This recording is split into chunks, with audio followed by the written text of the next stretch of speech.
Nowadays, there are countless ways to kill time. If you are an extrovert, you can always go out on a date with someone. And if you are a loser, which is true, then you probably kill time by watching movie or beat your meat. But after all that, you're still feeling bored. At that point, you start wondering how people in ancient time deal with boredom. You might even start wondering whether the concept of boredom even existed back then. Alright, to answer that question for you and everyone watching this video, we are going all the way back to the very beginning of human history. No, not ancient Rome, not even ancient Egypt. I mean the era before writing, music, art, or even language itself existed.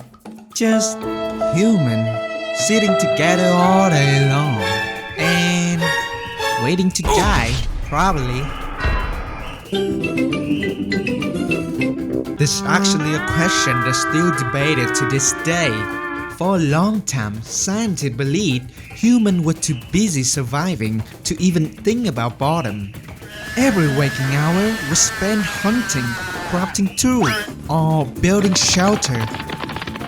And at night, marital activity. But that idea turns out to be wrong, extremely wrong. In 1966, an anthropology published a study that would completely change our understanding of humanity.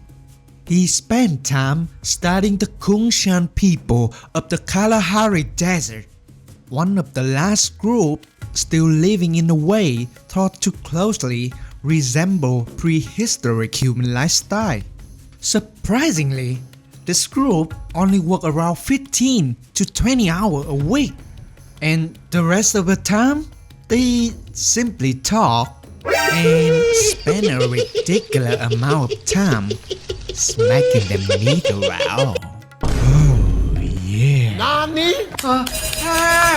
Help me! What?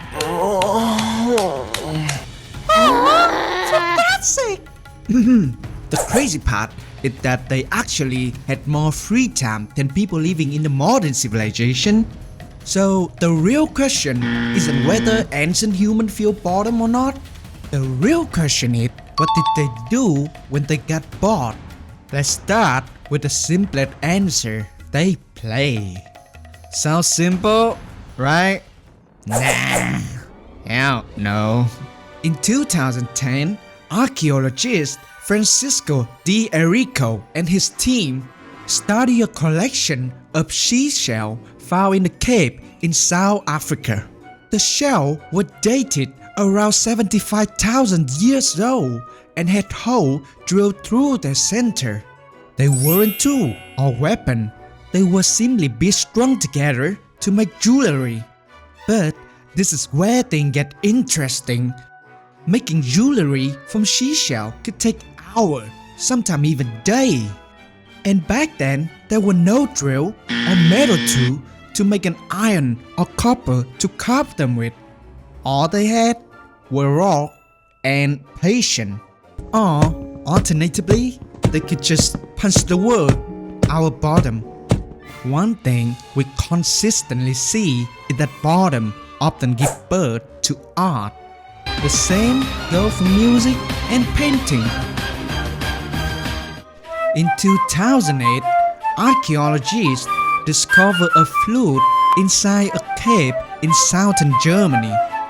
It was made from the bone of the virtual and dated back around 40,000 years. Someone 40,000 years ago, before agriculture city or the first civilization even existed, had already invented music. Probably because they have a lot of free time and plenty of animal bone. Studies suggest that music is something the brain naturally turns to when we have nothing else to do. Some scientists even argue that music may be older than human language itself.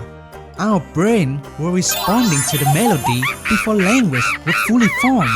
The reason is that recognizing melody is the pattern recognition, and pattern recognition is what help humans survive.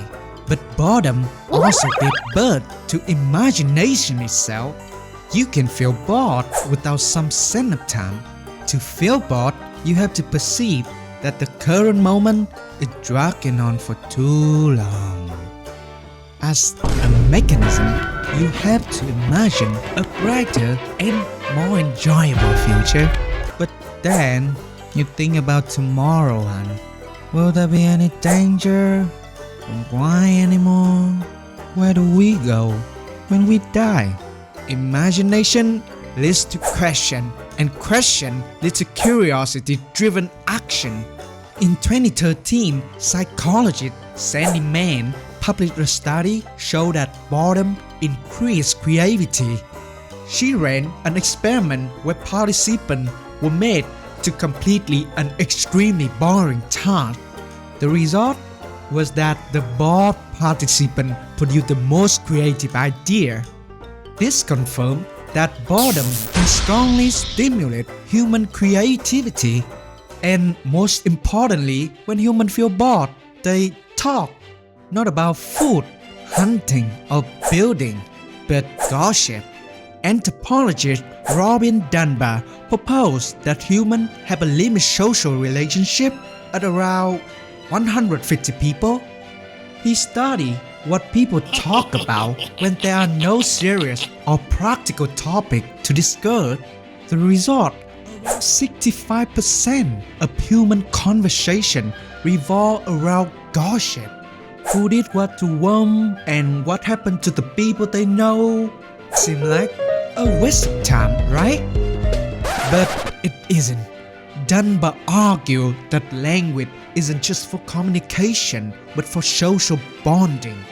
Before language, humans are thought to have a maintained social bond to a physical grooming. But grooming takes time, and you can only do it with one individual at a time. So, language involved and scale up grooming, allowing social bonding with many people as one.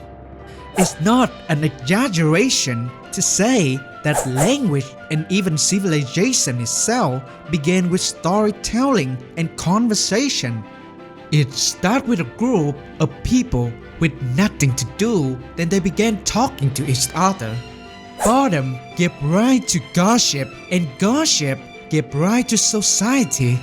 And that brings this video to an end. 75,000 years ago, someone out of boredom crafted seashell jewelry. Then, 40,000 years ago came a flute carved from bone. Eventually, at some point, humans simply sat together and talked. Conversation filled with curiosity about nature, people, and supernatural. And that curiosity is what drove religion, science, and art forward. Even you, the person who up at 2 a.m. watching this video. Wake up. So, this is the message to everyone watching this video. Stop watching porn and find some gun fan. Duh. Don't let your kids